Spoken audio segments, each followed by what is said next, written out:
Parliamentary updates. As part of developing an all-round youth and bettering debating skills, the Office of the Parliament hosts an annual National Youth Parliament. The event is mandated by the Commonwealth Parliamentary Association and aims to promote parliamentary democracy to young people, enabling them to experience making laws, debating issues, and rules of parliamentary conduct, among other things.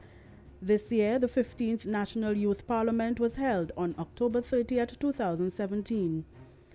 The private motion was moved by the Leader of the Opposition, Ms. Denisha Monroe, and asked that the government establish a counter-radicalism youth policy to identify root causes of any attraction to radicalism and terrorism to young citizens, and to come up with solutions that will dissuade young citizens from becoming involved in those activities. Ms. Monroe gave the rationale for bringing the motion. We are a nation at risk.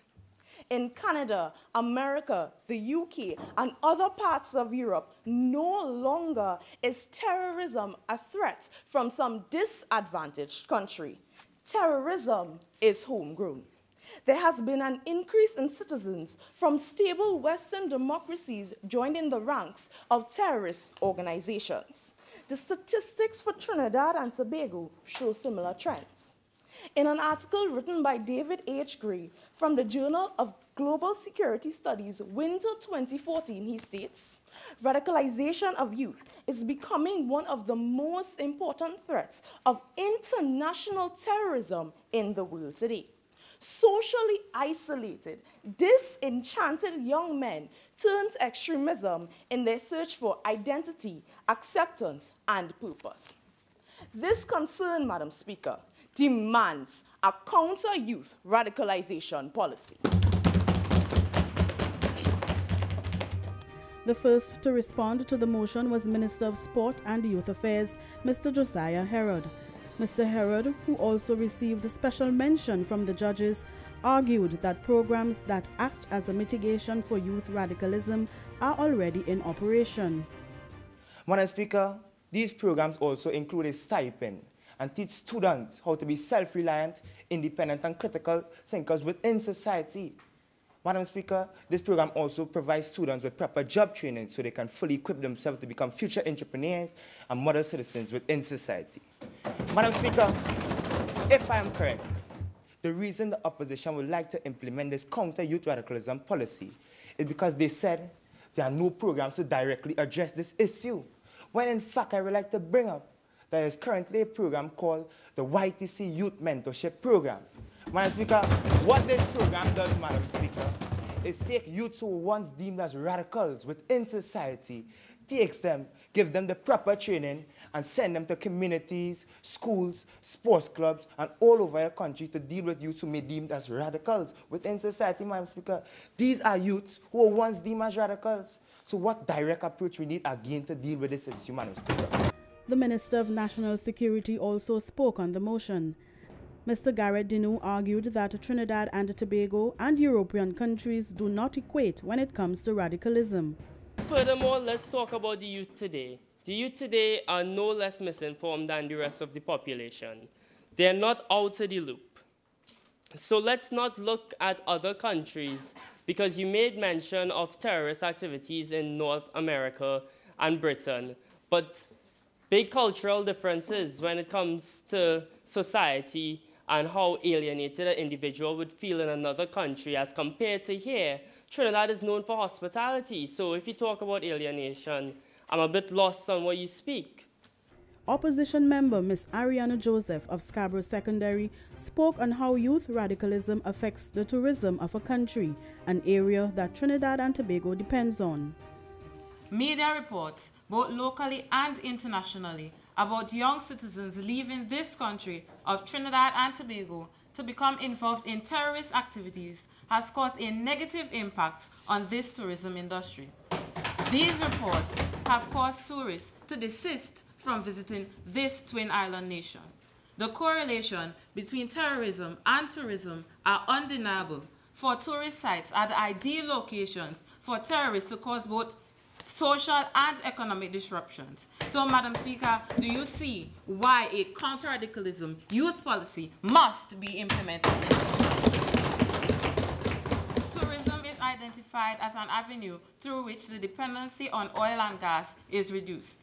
According to an article by Julian Nevis on the 1st of October 2017 in the Newsday paper, page 11 to be exact, the previous Minister of Tourism stated, and I quote, "One tourist is worth more than a barrel of oil."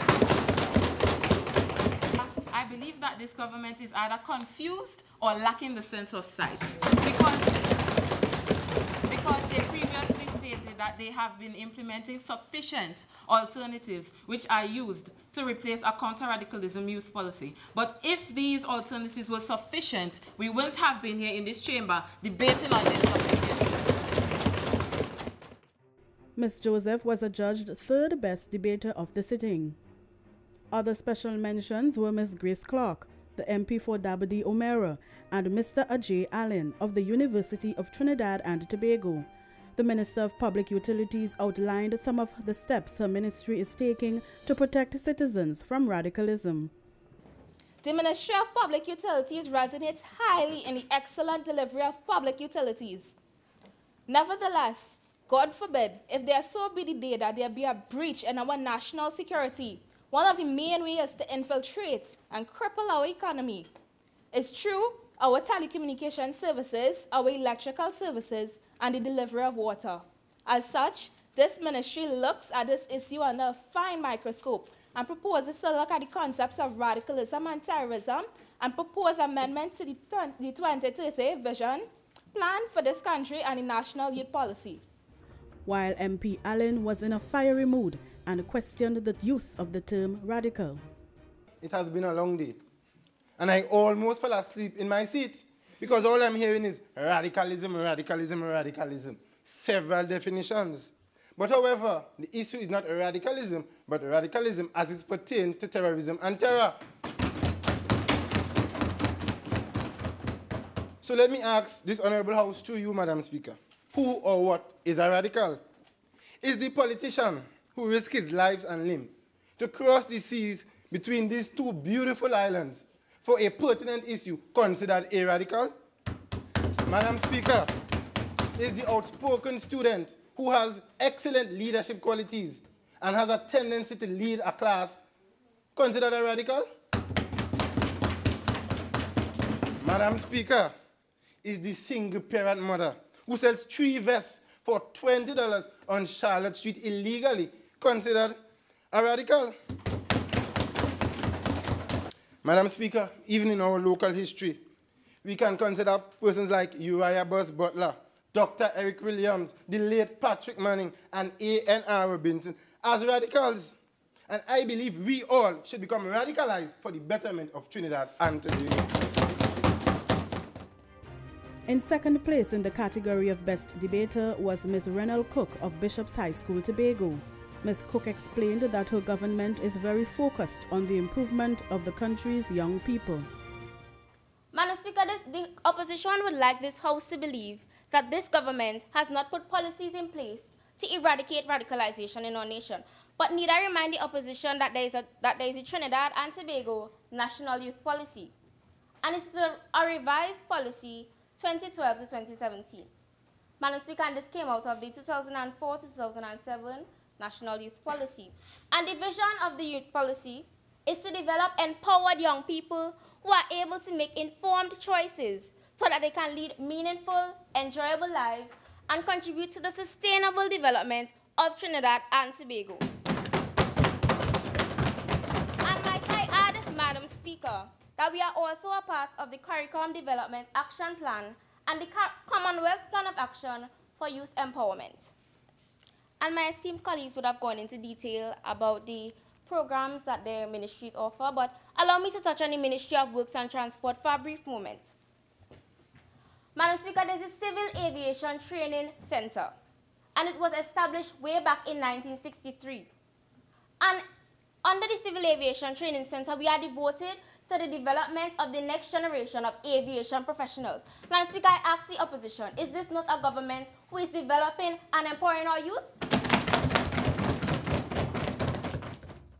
And Mr. Dylan Constantine, the Minister of Finance, member for Diego Martin Northeast, and student of 6th Form Government School, won the prize of Best Debater.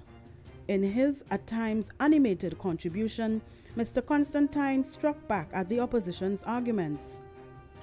As it relates to community development, Madam Speaker, I'm not sure if my colleagues on the other side are aware of all that has been done, but I'll enlighten them today. As it relates to the administering of food cards, we have done a lot to ensure that the poor, who at one point in time were begging and suffering in destitution and looking at society as though this is one place I cannot live because it is a purgatory torment until they die. We have done a whole lot to provide them with shelter, with food, with security, to ensure that everybody, especially since the days of Dr. Williams, have a chance to succeed in education.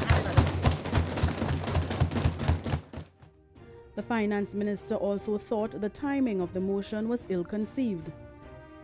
Now, Madam Speaker, I would like to say that when it comes to dealing with youth radicalization, we have to have a systemic approach, because it appears to me that the opposition is trying to have a one-fit-all policy, whereas this government, through its many measures, are trying to have a gradual approach towards systemically eradicating most efficiently this issue of radicalization in Trinidad and Tobago.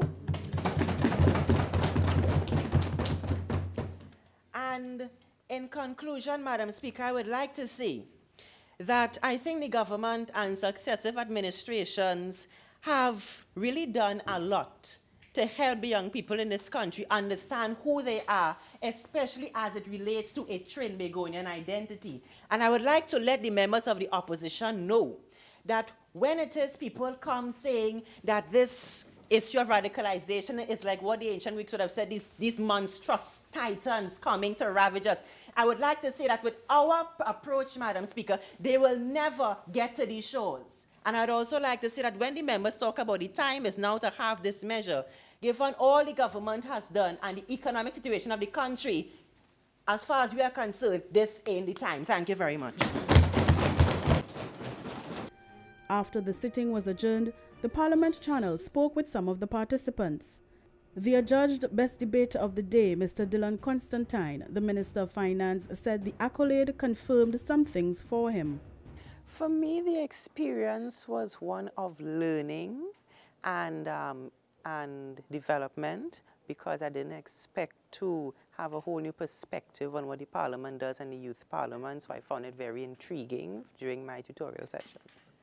I think it is a kind of validation, because I have been in debating since Form 5 at Fatima College, and I always wanted to do something like this and assure myself that, you know, you really can speak well. So I think that this was a confirmation for me that I've worked hard. Leader of the opposition, the mover of the motion, told us of her overall experience and described what it was like working with her members. It was a very enlightening one, I must say. It was interesting working with the various personalities and perspectives of our youth parliament this year, and I do hope maybe I have a chance to do something like this again. I think every great organization or every group has its problems internally, but as you saw, we came together for a greater cause which was bigger than us, and we put on a very excellent show. And the Prime Minister told us how it was working with her team. First of all, I am very humbled and very blessed to be selected from Davie High School in order to represent. This experience was a great one. I got to work with students from different schools throughout Trinidad and Tobago. It was a pleasure to work with each and every one of them. For my government, I thank you for everyone who participated and worked with me and worked with everyone. It was a great experience. Everyone cooperated. I didn't have any issues in any way, and I think everyone worked very well. Students from schools, institutions, and youth organizations participated in this 15th edition of the National Youth Parliament. Stay tuned for more parliamentary updates. For more information, visit our website at www.ttparliament.org and follow us on Facebook, YouTube, Twitter, and Instagram. Parliamentary updates.